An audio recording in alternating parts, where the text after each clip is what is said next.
अब की बार भी ये हुआ था मेरे, पार्ट बी में 21 मार्क्स थे, लेकिन पार्ट सी की वजह से 67 थे, वो बैलेंस हो चुका था।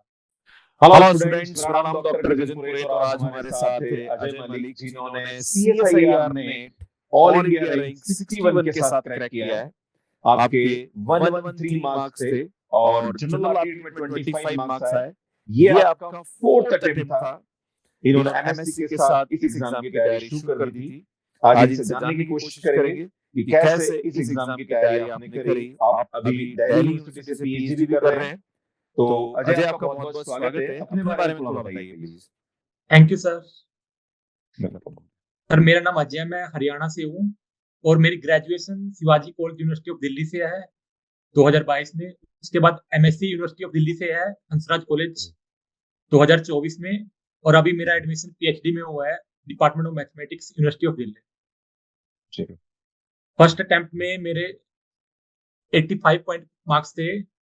उस है टाइम मेरा नेट नहीं क्लियर हो पाया था। सेकंड अटेम्प्ट में मेरे 57 मार्क्स। जी थर्ड अटेम्प्ट में मेरा पीएचडी ओनली क्वालिफाई था, 89 मार्क्स।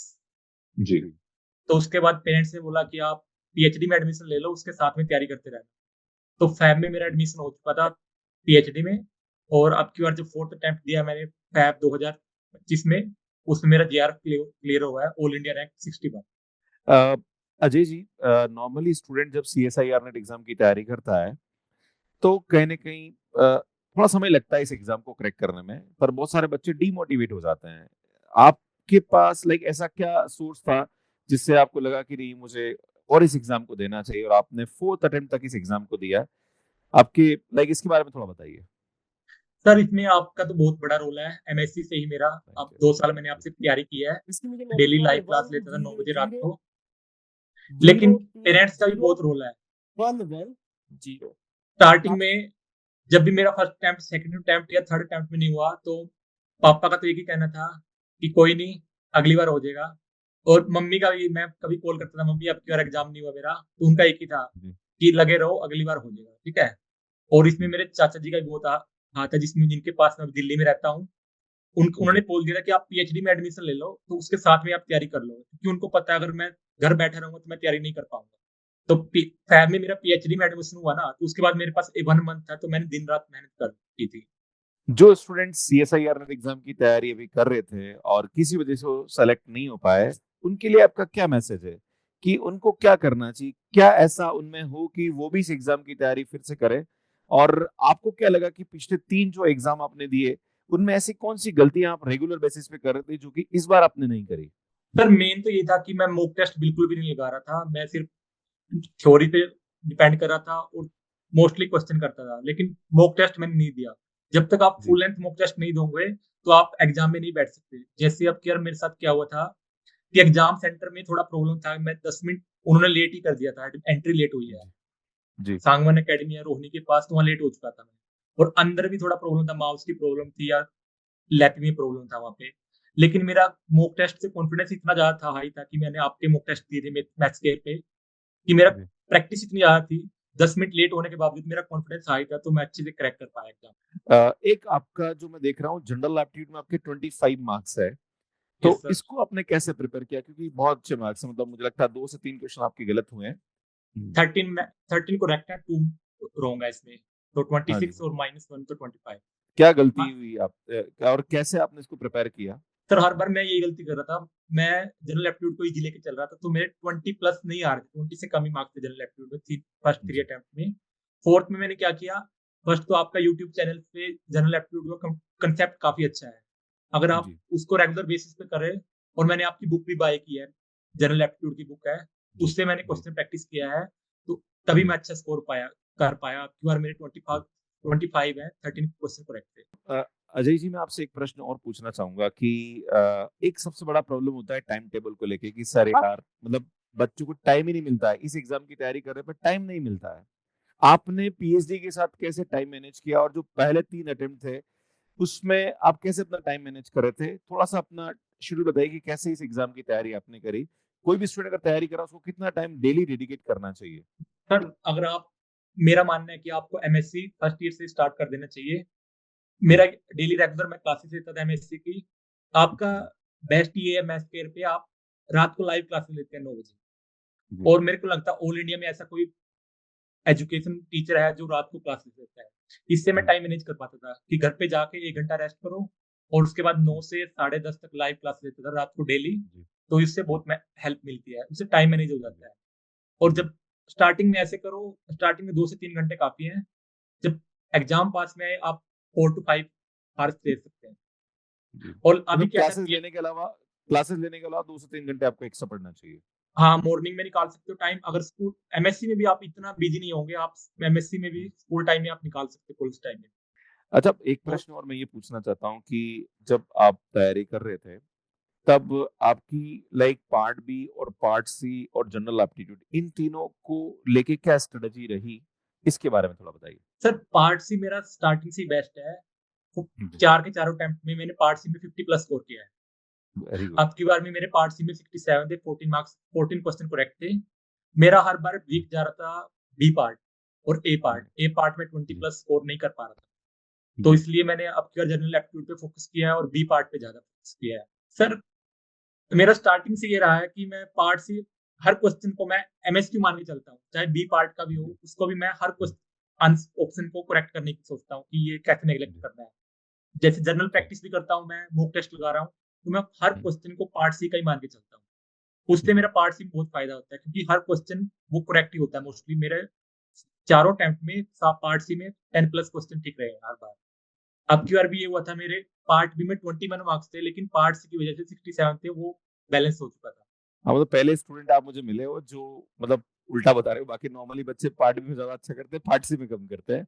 बट हाँ सर आपको मेरा अच्छा लाइक जी, ये अच्छी बात है। पार्ट सी सर मेरा स्टार्टिंग से स्ट्रॉन्ग है। जब मैंने जेईई एडवांस भी दिया था, उस टाइम मेरा पार्ट जी। सी अच्छा, एमएसक्यू अच्छे जाते थे। और फिर जी। आपसे क्वेश्चन प्रैक्टिस किया है तो मैं पार्ट सी फर्स्ट अटेम्प्ट करता हूँ तो वो ईज़ी रहता था। अच्छा, आपने हमारी कॉम्बैट सीरीज और जो हम लोग वन शॉट सीरीज लेते रहते, तो आपने मुझे लगता है थोड़ा बहुत अटेंड करा होगा हमारी क्लासेस को, लिया मैथ्स के हाँ पे सर, तो मैं क्लास लेते ही हूँ।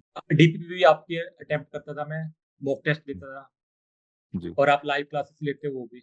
ठीक है। अच्छा, अजय जी, मैं एक प्रश्न आपसे ये पूछना चाहता हूँ कि जो स्टूडेंट इस बार तैयारी कर रहे हैं, उनके लिए 3 से 4 कोई टिप्स आपकी, और कैसे आप शॉर्ट नोट्स बनाते थे? क्या आपने एक शॉर्ट नोट्स बनाए? और शॉर्ट नोट्स बनाए तो कैसे आप बनाते थे और कैसे उसको रिवाइज करते थे, और क्या स्टूडेंट्स को बनाने चाहिए? इसके बारे में थोड़ा बताइए, और 2 से 3 एडवाइस अगर आप देना चाहें तो। सर शॉर्ट नोट्स मैंने आपसे सीखा था, आपने बताया था कि शॉर्ट नोट्स ऐसे बनाने हैं। आप मैंने आपकी शॉर्ट नोट्स बुकलेट है वो भी खरीदी थी, बाय किया था, जी। ठीक है? जी। तो शॉर्ट नोट्स बेस्ट है। आप भी कोई भी अटेम्प्ट क्वेश्चन कर रहे हो ना, तो आप अगर हुँ। शॉर्ट नोट्स हैं आपके पास, तो हुँ। आपको एग्ज़ाम टाइम में काफ़ी हेल्प करता है। जैसे मेरे पास फ़ैब में पीएचडी एडमिशन मेरा 2 फ़ैब को हो चुका था और 28 फ़ैब को एग्ज़ाम था। नेट का एग्ज़ाम था। तो मेरे पास सिर्फ 26 डेज़ थे। तो मैंने क्या किया, जी। सिर्फ शॉर्ट नोट्स पढ़ता था और आपके मॉक टेस्ट मैथ्स के भी देता था। तो उससे क्या रहता है, सो आपको दोबारा से पूरी बुक रिवाइज़ नहीं करनी। सिर्फ जी। शॉर्ट नोट्स निकालो और रिवाइज़ करो 1 से 2 घंटा और मॉक टेस्ट प्रैक्टिस करो क्वेश्चन मैक्सिमम। जी। और जो नए बच्चे हैं उनके लिए मेरा यही मानना है कि डिमोटिवेट कभी मत हो। क्योंकि ये क्या है, ये एग्ज़ाम बाकी एग्ज़ाम से थोड़ा-सा अलग इसलिए है, एक तो ये लेंथी है थोड़ा। आपको जी। 600 के आस-पास मार्क्स का पेपर है और उसमें सिर्फ 200 का अटेम्प्ट करना है। आपको जी। करना कम है और छोड़ना ज़्यादा है। तो जी। इसलिए आपको क्या करना है, थोड़ा स्ट्रैटेजी इसके लिए अलग बनानी पड़ेगी आपको। मतलब क्या नहीं करना, ये आना चाहिए आपको। हाँ, आपको ये नहीं है कि बच्चे क्या करते हैं, जैसे मेरा तो ग्रुप थोड़ी स्ट्रॉन्ग है। क्वेश्चन देखते ही हुँ। उसको अटेम्प्ट करते रहेंगे, चाहे सिर्फ 30 से 35 मिनट वेस्ट हो जाए उसपे। ये हुँ। ज़रूरी नहीं है कि आपका जो पॉइंट स्ट्रॉन्ग है, क्वेश्चन उसमें से ईज़ी आए। तो आपको क्या जी। करना है, पहले जो ईज़ी है उसको अटेम्प्ट करो, बाकी को बाद में अगर टाइम बचे तो निकालो। जी। जैसे मेरा अलजेब्रा एब्स्ट्रैक्ट अलजेब्रा स्ट्रॉन्ग है, वो आपकी वजह से ही है सर, क्योंकि मैंने आपसे ग्रुप रिंग थ्योरी पढ़ा है, यूट्यूब पे थैंक भी यू। पहले। जी। तो क्या है, आप उसको है ना, अगर क्वेश्चन बाय चांस उससे हार्ड आ रहा है, तो आप उसको छोड़ो। हुँ। ईगो पे मत लेके जी। चलो कि ये मेरे से नहीं हो रहा तो मैं इसको निकाल के ही छोड़ूँगा, ये नहीं करना चाहिए आपको। सर आपकी हेल्प ये भी हुई है, पीएचडी में इंटरव्यू मैंने फील्ड थ्योरी में ही दिया था, एब्स्ट्रैक्ट अलजेब्रा में, तो उससे अरे वाह! इंटरव्यू में मेरे को काफ़ी हेल्प हुई है, मैं आंसर दे पा रहा था उसको। अच्छा, मतलब क्वेश्चन भी वही पूछे होंगे जो हमने पढ़ाए होंगे क्लास में आपको। हाँ, हाँ, इन्फरेंट गालवा थ्योरी वगैरह से थे, जो मेरा बेस स्ट्रॉन्ग था ना ग्रुप रिंग थ्योरी का, फील्ड थ्योरी का, जी। तो जी। आपके यूट्यूब चैनल से मैंने काफ़ी हद सीखा है। अरे thank you so much Ajay जी।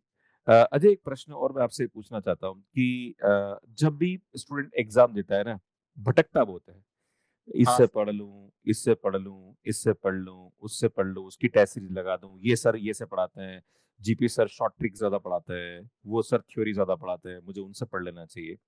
आपके साथ भी ऐसा कुछ हुआ और आपका क्या एडवाइस है स्टूडेंट्स को इसको लेके?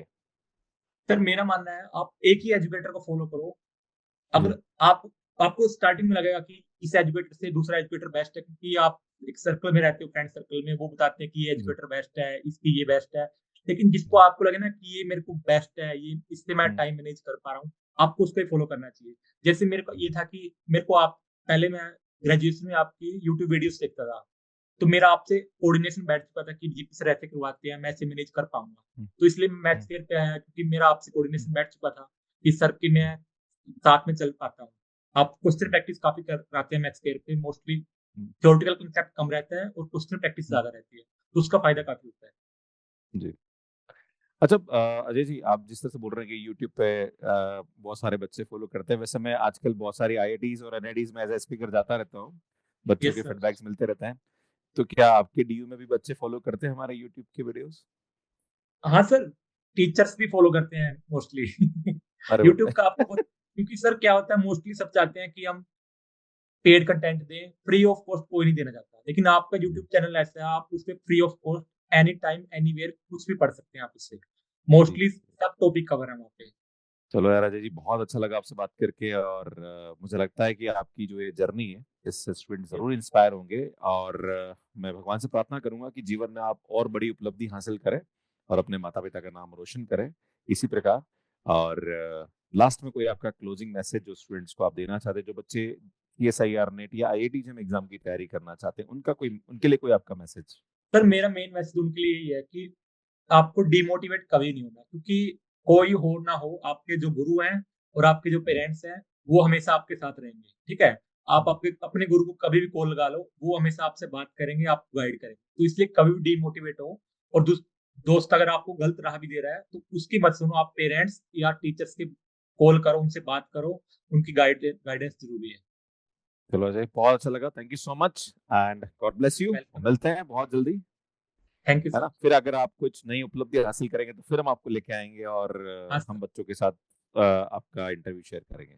जी बताइए। Thank you sir.